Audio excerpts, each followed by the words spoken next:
Hello and welcome to my meditation. My name is Deborah Baker and I am honored that you have joined me today. Let's just take a nice deep breath and relax. Let go of the day so far.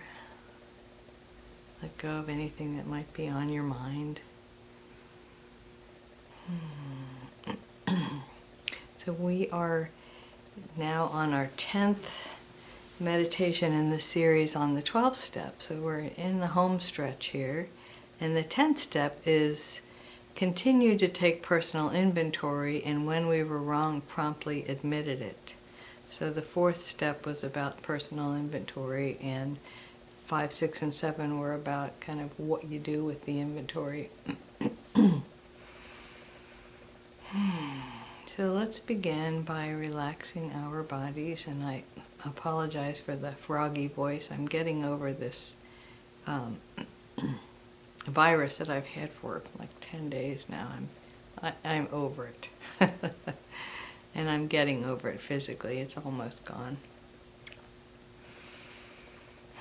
Let's begin this time with our feet. So curl your feet, curl your toes in, kind of imagine that your feet are hands, and curl them up as tightly as you can for one breath, and then let it go. And now point your toes so that you tighten your calves, and tighten all the way back your calves, tighten stretch out the muscles on the tops of your feet. And then one breath and then release. And now go right to the opposite, which is to curl your toes up toward your face, stretch out your calves, tighten up your shins for one breath, and let it go. So now notice from your knees all the way down to the tips of your toes, your body is relaxing and getting more and more peaceful.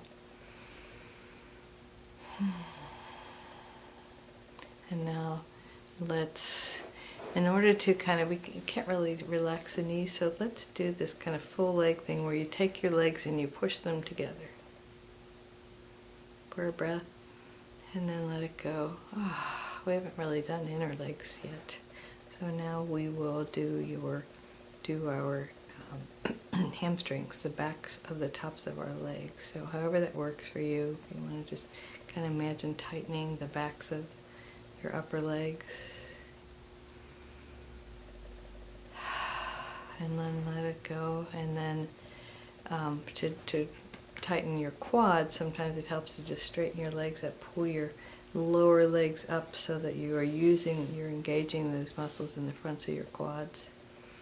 You can tell I'm doing this with you because I'm moving all around in my chair.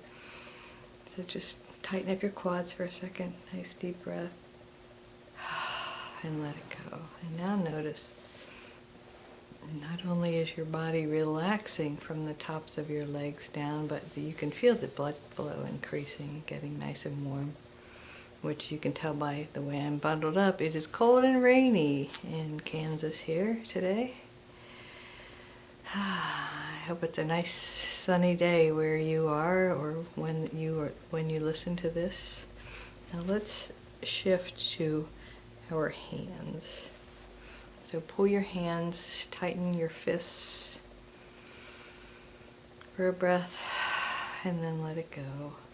And now pull your hands toward your inner lower arms so that you're tightening up these muscles. And just tighten those up for a second, and then let it go. And then do the opposite. Stretch your hands out so that you're tensing up the muscles on the tops of your lower arms. And then let it go. And now do your triceps. Tighten up your triceps. So pull your arms back, or maybe push into something low. And then tighten up your biceps. And let them go. Alright, now notice your arms and your legs, your extremities are feeling really good. So now let's move up to the pelvic floor, the glutes, If you are sitting, everything you're sitting on, all the muscles you're sitting on, just kind of tighten it all up. And then let it go. And then move up your pelvis. Imagine like squeezing all of your pelvis all around your, like squeezing your hip bones together. Just squeezing all in the front, the back, just squeezing it all in, like hugging those internal organs. And let it go. Oh. And now your midsection. Do the same thing. So pull your middle back in, pull your sides in, pull your abs in, and just kind of squeeze all your tummy muscles, everything around your third chakra. Now let your belly hang out. And now let's do the upper back. So pull your shoulder blades together. I like to kind of put my hands together in the back and just really tighten all the way up in the back, my upper back. Nice, tight. And then let it go, and then do the opposite. Pull your upper arm bones in. Maybe hug yourself. Squeeze it in tight. And let it go. And let's just sit for a minute. Feeling all that nice healthy blood flow in our bodies, feeling ourselves relaxing. And I congratulate you for taking this time for yourself and giving yourself the chance to relax and be peaceful. And if you are a person who works the 12 steps, to pay attention to step 10. And if you aren't, that all the concepts in the steps are really life concepts. They're not peculiar to or particular to someone who is working the 12 steps for one reason or another. So sought through, or no, that's continue to take personal inventory, and when we were wrong, promptly admitted it. And at first glance, or first check-in, this seems like it's focusing again on what we did wrong. And there's certainly an aspect to that that is really healthy, which is promptly admitted it. I used to be one of those people that was very uncomfortable thinking that I was wrong. And I know lots of people who are still in that place. And step 10 gently nudges you to get out of that place. Let's check in with ourselves and think about how important is it to me to be right. And I've developed this theory about people who feel like they need to be right all the time. And that is that they probably weren't allowed to be wrong when they were children, or they were shamed greatly if they were wrong, which is pretty much the same thing, just a different spin on it.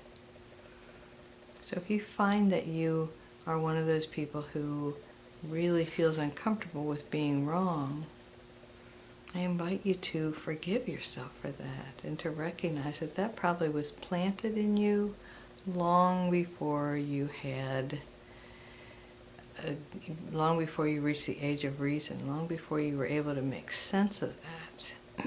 You just knew that being wrong was a very unpleasant thing. So what this step does is it normalizes it. It makes it okay.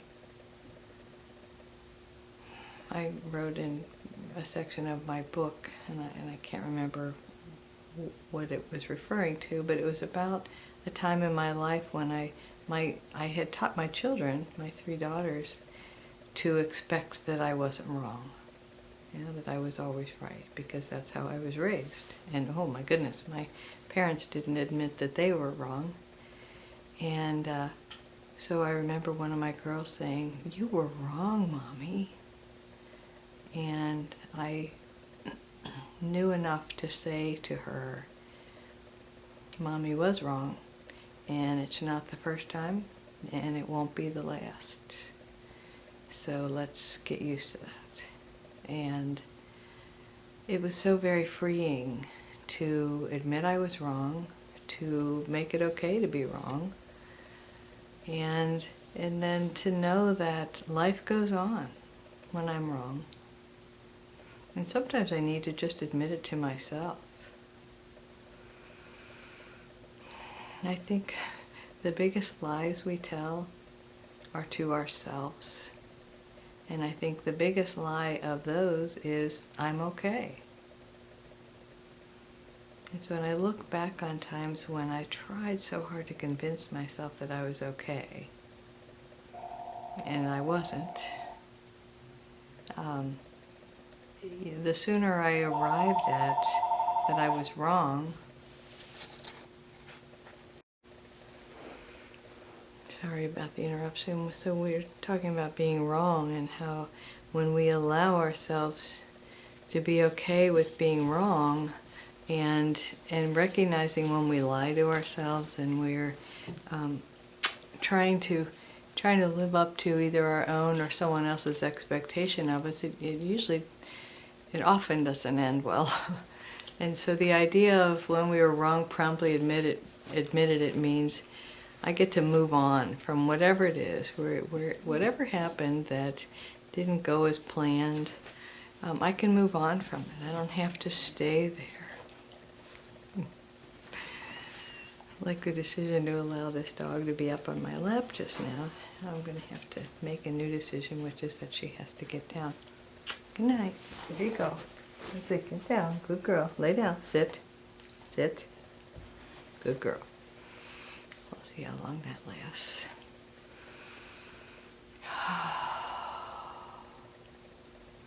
So the idea of taking personal inventory means, or it can mean, to look at our positive traits as well as our negative traits. And so sometimes the hardest thing is for us to and not admit we were right, but to look at our good qualities. So I invite you to just take a minute and think about if somebody were making a list of your good qualities, the qualities of your personality that they really love. Let's just take a moment.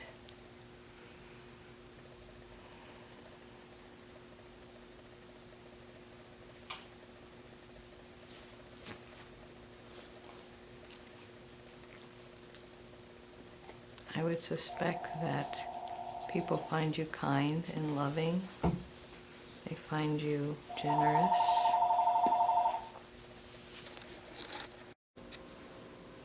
So what other positive qualities do you find about yourself? When you take an inventory, you don't just take an inventory of what's missing, what's lacking, you take an inventory of what's there. So let's focus on your heart and all the love that you have there. Take a moment to think about all of the people who love you. And to feel that love. And to maybe send it out to them as well. And in that sense of giving and receiving love, I invite you to have a sense of forgiveness for yourself. If something came up for you during this meditation about when you were wrong, I invite you to forgive yourself, to recognize that it's okay, that this human life, this human existence, we are infinite beings having a human experience, and the human experience is fraught with lots of limitations. So we're trying to figure out how to squeeze as much of this infinite self into this finite life, into this finite being that we occupy. So it's never going to go perfectly. And as soon as we realize that it's that way by design, And we can accept and love ourselves exactly as we are. And in that spirit of acceptance and forgiveness, I ask you your forgiveness for all of the times that phones have rung during this meditation. I'm expecting grandchild number 10, granddaughter number 7, any day now. And so every time the phone rings, it's an exciting moment. So if you want to send some love and good wishes and prayers for her arrival, I thank you for that. And I remind you that you truly are whole and perfect. You are this whole, beautiful, infinite being trying to cram as much into a human finite experience, a human body, a human personality as you can. And it's going beautifully, even if it's not going perfectly. And you are whole and perfect exactly as you are, wonderful and beautiful, full of love. And the infinite presence in me honors, sees, recognizes the infinite presence in you and in Daisy. You want to give kisses? Namaste.